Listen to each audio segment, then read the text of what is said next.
শহীদ কারা? কোরআন আমাদেরকে জানিয়েছে আনা আমাল্লাহু আলাইহিম মিনান নাবিয়িন ওয়াস সিদ্দিকিন ওয়াশ শুহাদাই ওয়াস সালিহিন।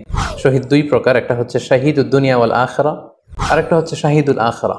তারা ছাড়া কি আর কেউ শহীদ হতে পারবে না? রাসেল নামে এক ভাই প্রশ্ন করেছেন, শহীদ কারা? ইদানিং অনেকের মৃত্যুর পর তাদেরকে শহীদ বলে আখ্যা দেয়া হয়। ব্যাপারটি কতটুকু সঠিক বলবেন কি?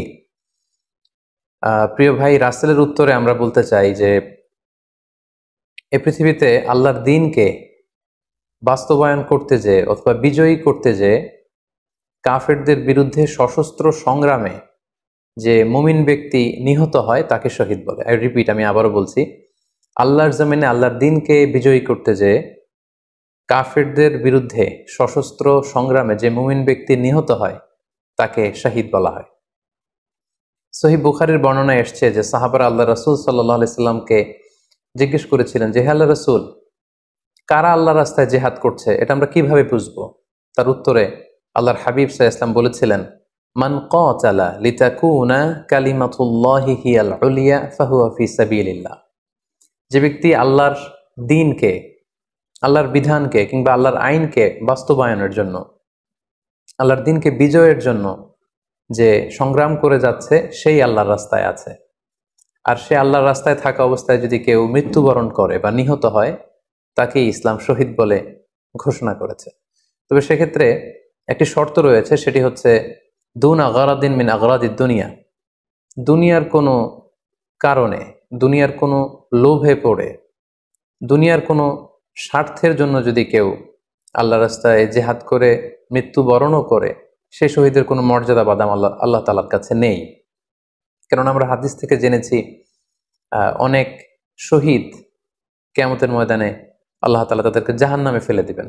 আল্লাহ বলবেন যে তুমি তো দুনিয়াতে জেহাদ করেছিলে যে মানুষ তোমাকে বীর বলবে, মানুষ তোমাকে সাহসী বলে ঘোষণা দিবে, বাহাবা পাওয়ার জন্য তুমি জেহাদে অংশগ্রহণ করেছিলে এবং সেখানে নিহত হয়েছ। তো তুমি নিহত হওয়ার পরে মানুষ তো তোমাকে বীর বলেছে, বাহাবা দিয়েছে, সাবাস বলেছে, যে কারণে তুমি এই জিহাদে অংশগ্রহণ করেছো সেটা দুনিয়াতেই তুমি পেয়েছো। তো আমার কাছে তুমি কি চাও? আমার কাছে তোমার জন্য কিছু নেই। Go to the hell fire, জাহান্নামে যাও। তাকে আল্লাহ তাআলা উপর করে জাহান্নামে নিক্ষেপ করবেন। তো এজন্য শর্ত হচ্ছে যে দুনিয়ার কোনো স্বার্থে নয়, শুধুমাত্র কেবলমাত্র আল্লাহর দ্বীনকে আল্লাহর জমিনে বিজয়ী করার জন্য যদি কেউ সশস্ত্র সংগ্রামে নিহত হয় তাদেরকে শহীদ বলা হয়। এখন প্রশ্ন হচ্ছে, যারা কাফেরদের বিরুদ্ধে জেহাদ করতে যে যুদ্ধে নিহত হলো তারা শহীদ, তারা ছাড়া কি আর কেউ শহীদ হতে পারবে না? এই প্রসঙ্গে আমরা বলবো যে বেসিকলি ইসলামী শরিয়াতে শহীদ দুই ধরনের। ইবনু হাজার আল আসকালানি উনিও শাহাদাতের প্রকারভেদ করতে যেয়ে বলেছেন যে শহীদ দুই প্রকার, একটা হচ্ছে শাহিদুদ দুনিয়া ওয়াল আখিরা, যেটা আমরা বলেছি যারা আল্লাহর রাস্তায় নিহত হয়েছে তারা, আরেকটা হচ্ছে শাহিদুল আখিরা, যারা দুনিয়াতে আল্লাহর রাস্তায় নিহত হয়নি কিন্তু পরকালে তারা শাহাদাতের মর্যাদা লাভে ধন্য হবে। প্রথম প্রকার হচ্ছে শাহিদুদ দুনিয়া ওয়াল আখিরা, যেটাকে আমরা বলি শাহাদাতে হাকিকি, মানে প্রকৃত শহীদ। এরাই হচ্ছে মূলত শহীদ। এদেরকে আল্লাহ তাআলা মৃত বলতে নিষেধ করেছেন। আল্লাহ তাআলা বলেছেন, ওয়ালা তাকুলু লিমান ইউকতালু ফি সাবিলিল্লাহি আমওয়াত বাল আহইয়া ওয়ালাকিন লা তাশউরুন। যারা আল্লাহর রাস্তায় জীবন দিয়ে নিহত হয়েছে তাদেরকে তোমরা মৃত বলো না, বরং তারা জীবিত। অন্য এক আয়াতে এসেছে বাল আহিয়াউন ইনদা রাব্বিহিম ইউরযাকুন, তারা জীবিত এবং আল্লাহর কাছে তারা রিজিক প্রাপ্ত, আল্লাহ তাআলার পক্ষ থেকে তারা রিজিক প্রাপ্ত। তাদের মর্যাদা আল্লাহ তাআলার কাছে এত বেশি যে তাদেরকে নিহত হওয়ার পরে কোনো জানাজার আগে গোসল দিতে হয় না, তাদের রক্তাক্ত দেহটাকেই সরাসরি জানাজার পরে দাফন করে দিতে হয়, কেননা সেই ঝরঝরে রক্ত নিয়ে তারা সেদিন কিয়ামতের দিবসে আল্লাহ তাআলার দরবারে তারা হাজির হয়ে যাবে।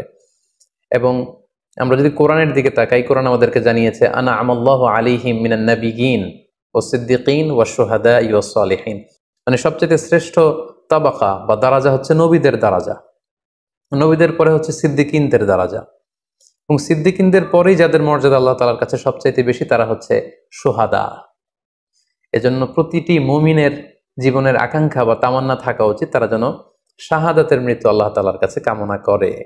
এবং আমরা যদি সাহাবাদের জীবনের দিকে তাকাই তাহলে দেখবো ওনারা সবসময় আল্লাহ তাআলার কাছে শাহাদাতের মৃত্যু কামনা করতেন। সাইয়েদনা ওমর ফারুক রাদিয়াল্লাহু তাআলা আনহু আল্লাহ তাআলার কাছে সবসময় শাহাদাতের মৃত্যু চাইতেন। সহিহ বুখারীর বর্ণনায় এসছে, ওমর ফারুক রাদিয়াল্লাহু তাআলা আনহু দোয়া করতেন আর বলতেন, আল্লাহুম্মা রযুকনি শাহাদাতান ফি সাবিলিক ওয়াজআল মাউতি ফি বালাদি রাসূলিক। মানে হে আল্লাহ, আপনি আমাকে শাহাদাতের মৃত্যু নসিব করুন এবং আপনার প্রিয় হাবিবের এই শহর মদিনা শহরে আমার মৃত্যু আপনি নসিব করুন। এবং আমরা যদি ওমর ফারুকের জীবনের দিকে তাকাই তাহলে আমরা দেখব যে উনি শহীদী মৃত্যু লাভ করেছিলেন। একজন অ্যাসাসিনেটরের মাধ্যমে আত্মাইর আঘাতে তিনি শহীদ হয়েছিলেন এবং আল্লাহ রাসূল সাল্লাল্লাহু আলাইহি ওয়াসাল্লামের পাশে আবু বকর রাদিয়াল্লাহু তাআলা আনহুর কবর, তার পাশেই কিন্তু ওমর ফারুকের কবর। তার মানে মদিনাতেই তিনি আল্লাহ রাসূল সাল্লাল্লাহু আলাইহি ওয়াসাল্লামের পাশে মৃত্যুবরণের পরে শোয়ার সৌভাগ্য তিনি অর্জন করেছেন। তাহলে এই আলোচনা থেকে আমরা বুঝলাম যে প্রকৃত শহীদ হচ্ছে যারা আল্লাহর রাস্তায় নিহত হয় এবং এর মর্যাদা আল্লাহ তাআলার কাছে অনেক বেশি। কিন্তু এই শাহাদাতে হাকিকি বা প্রকৃত শহীদ ছাড়াও আরো অনেক মৃত ব্যক্তিকে আল্লাহ রাসূল সাল্লাল্লাহু আলাইহি ওয়াসাল্লাম শহীদী মৃত্যুর সুসংবাদ দিয়েছেন। তারা জেহাদে অংশগ্রহণ করেনি, তারা কাফিরদের আঘাতে নিহত হয়নি, তারা প্রকৃত শহীদ নয়, কিন্তু কিয়ামতের দিন তারা শাহাদাতের মর্যাদা লাভ করবে। তারা কারা? এ ব্যাপারে আমরা সহিহ মুসলিমের একটি হাদিস এখানে উল্লেখ করতে চাই, যেখানে আল্লাহ রাসূল সাল্লাল্লাহু আলাইহি ওয়াসাল্লাম সাহাবাদেরকে জিজ্ঞেস করেছেন, মা তাউদ্দুনা শাহিদা ফিকুম, ওহে সাহাবারা, তোমরা কাদেরকে শহীদ বলে মনে করো? সাহাবারা বললেন, যারা আল্লাহর রাস্তায় নিহত হয় তারা শহীদ। তখন আল্লাহ রাসূল সাল্লাল্লাহু আলাইহি ওয়াসাল্লাম বললেন, ইন্না শুহাদা উম্মতি ইদান লাকালিল, এরকম হলে তো আমার উম্মতের মধ্যে শহীদদের সংখ্যা একেবারে কম। যারা জেহাদের সুযোগ পাবে না, জেহাদের ময়দানে কাফিরদের বিরুদ্ধে সশস্ত্র সংগ্রাম করে যারা নিহত হওয়ার সুযোগ পাবে না, তাহলে তো তারা শহীদ হতে পারবে না। সাহাবারা এই কথা শুনে বললেন, ইয়া রাসূলুল্লাহ, তাহলে কারা শহীদ আপনি বলেন। তখন আল্লাহ রাসূল সাল্লাল্লাহু আলাইহি ওয়াসাল্লাম বললেন যে যারা আল্লাহর রাস্তায় নিহত হয় তারা তো শহীদ বটেই, পাশাপাশি ওমান মাতা ফি তাউনি ফাহুয়া শাহীদ, মহামারীতে যারা মারা যায় তারাও কিন্তু শহীদ। প্লেগ রোগে বা মহামারীতে, এই যে করোনা ভাইরাসের সময় যারা ঈমানের সাথে ইন্তেকাল করেছে তাদেরকেও আল্লাহ তাআলা শাহাদাতের মর্যাদা দান করবেন। ওমান মাতা ফিল বাতনি ফাহুয়া শাহীদ, পেটের পীড়ায়, পেটের কোনো রোগে যদি কেউ আক্রান্ত হয়ে মারা যায় সে কিয়ামতের দিন শাহাদাতের মর্যাদা লাভ করবে। ওয়াল গরিকু শাহীদ, পানিতে ডুবে যদি কেউ মারা যায় সেও শাহীদ। এভাবে অন্যান্য আরো অনেক হাদিসে, কোনো হাদিসে 5 জন, কোনো হাদিসে 7 জন, কোনো হাদিসে আরো বেশি, এভাবে আরো অনেক ব্যক্তিকে আল্লাহ রাসূল সাল্লাল্লাহু আলাইহি ওয়াসাল্লাম শাহাদাতের মর্যাদা লাভে তারা কিয়ামতের দিন ধন্য হবে এই মর্মে তিনি আমাদেরকে জানিয়েছেন। সুনানে নাসাইর একটি বর্ণনা থেকে আমরা জানতে পারি, আল্লাহর হাবিব সাল্লাল্লাহু আলাইহি ওয়াসাল্লাম বলেছেন, মান কুতিলা দুনা মাজলামাতিহি ফাহুয়া শাহীদ, অন্যায়ভাবে যদি কাউকে হত্যা করা হয়, হি ইজ ডিফেন্ডিং ইনজাস্টিস, অন্যায় প্রতিরোধে সে মারা গিয়েছে, এরকম মৃত্যুকেও তিনি শাহাদাতের মৃত্যু বলে ঘোষণা করেছেন। সুনানে তিরমিজির আরেকটি বর্ণনায় আল্লাহ রাসূল সাল্লাল্লাহু আলাইহি ওয়াসাল্লাম আরো কিছু ব্যক্তিকে শহীদ বলে ঘোষণা করেছেন। যেমন তিনি বলেছেন, মান কুতিলা দুনা দীনিহি ফাহুয়া শাহীদ, কেউ তার দ্বীনকে হেফাজত করতে যেয়ে যদি মৃত্যুবরণ করে সে শহীদ। ওমান কুতিলা দুনা দামিহি ফাহুয়া শাহীদ, নিজের রক্ত বাঁচাতে যেয়ে যদি কেউ মৃত্যুবরণ করে শহীদ। তার সম্পদ বাঁচাতে যেয়ে যদি মৃত্যুবরণ করে সে শহীদ। তার ফ্যামিলিকে সেভ করতে যেয়ে কেউ যদি মৃত্যুবরণ করে সেও শহীদ। তার সম্মান, ইজ্জত, তার স্ট্যাটাসকে বাঁচাতে যেয়ে যদি কেউ মৃত্যুবরণ করে সেও শহীদ। আরেক বর্ণনায় আমরা জানতে পারছি, আল্লাহ রাসূল সাল্লাল্লাহু আলাইহি ওয়াসাল্লাম বলেছেন, ওয়াসাহিবুল হাদমি ফাহুয়া শাহীদ, অর্থাৎ ধ্বংসস্তূপের নিচে চাপা পড়ে যদি কেউ মারা যায় বা কোনো দেয়ালের নিচে চাপা পড়ে যদি কেউ মারা যায় সে শহীদ।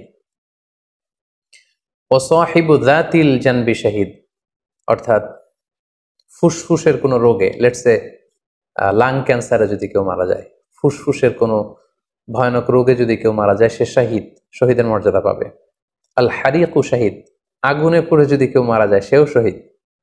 ওয়াল মারআতু তামুতু বিজুমআইন শাহীদ, বাচ্চা পেটে ধারণ করেছে, অর্থাৎ গর্ভবতী মা যদি এই প্রেগন্যান্সির কারণে কিংবা বেবি ডেলিভারি করতে যেয়ে যদি মারা যায় সেও কিন্তু শহীদদের কাতারে দাঁড়াবে। এভাবে আমরা বিভিন্ন হাদিসের আলোকে এবং আল্লাহ রাসূল সাল্লাল্লাহু আলাইহি ওয়াসাল্লামের সুসংবাদ বাণীর আলোকে আমরা বুঝতে পারি যে আল্লাহর রাস্তায় যারা জেহাদ করে আল্লাহর দ্বীনকে বিজয়ী করতে যে মৃত্যুবরণ করেছে তারা হচ্ছে প্রকৃত শহীদ। তাদের মর্যাদা আল্লাহ তাআলার দরবারে অনেক অনেক বেশি। কিন্তু এই শহীদ ছাড়াও আরো অনেক ধরনের মৃত্যুকে আল্লাহর হাবিব সাল্লাল্লাহু আলাইহি ওয়াসাল্লাম শাহাদাতের মৃত্যুর সাথে ঘোষণা করেছেন। সো যারা জেহাদে মারা গেল তারাই শহীদ, বাকিদেরকে শহীদ বলা যাবে না, এই কথাটি ঠিক নয়। বরং আল্লাহ রাসূল সাল্লাল্লাহু আলাইহি ওয়াসাল্লাম নিজেই চেয়েছেন, তিনি বলেছেন যে তোমরা যদি শুধু এই এক শ্রেণীকে শহীদ বলো তাহলে তো আমার উম্মতের মধ্যে শহীদের সংখ্যা একেবারে কম। আর আমি চাই আমার উম্মতের মধ্যে থেকে অনেক সংখ্যক লোক এই শাহাদাতের দারাজা, এই মর্তবা, এই মর্যাদা লাভ করে ধন্য হোক। তাই আমরা যে কেউ একটি বর্ণনার কথা বললাম, এছাড়াও আরো অনেকগুলো বর্ণনা আছে। এই ধরনের মৃত্যু যারা বরণ করেছে, লেটসে পানিতে ডুবে, আগুনে পুড়ে, পেটের পীড়ায়, নিজের সম্পদ বাঁচাতে যে, অন্যায়ের প্রতিরোধ করতে যে, সন্তান ভূমিষ্ঠ করতে যে, এরকম যত ধরনের মৃত্যু রয়েছে, এ ধরনের মৃত্যুকে আল্লাহ রাসূল সাল্লাল্লাহু আলাইহি ওয়াসাল্লাম শহীদী মৃত্যু বলেছেন। এবং কিয়ামত দিবসে এই সমস্ত লোকেরাও তারা শাহাদাতের মর্যাদা লাভে ধন্য হবে ইনশাআল্লাহ। আশা করি প্রশ্নের উত্তর আপনি পেয়েছেন। আল্লাহ তাআলা আমাদের সবাইকে সঠিকভাবে ইসলাম জানার, বুঝার এবং সে অনুযায়ী মানার তৌফিক দান করুক। হাযা মা ইনদি ওয়াল ইলমু ইনদাল্লাহ আলাইহি তাওয়াক্কালতু ওয়া ইলাইহি উনীব। ওয়াসসালামু আলাইকুম ওয়া রাহমাতুল্লাহি ওয়া বারাকাতুহু।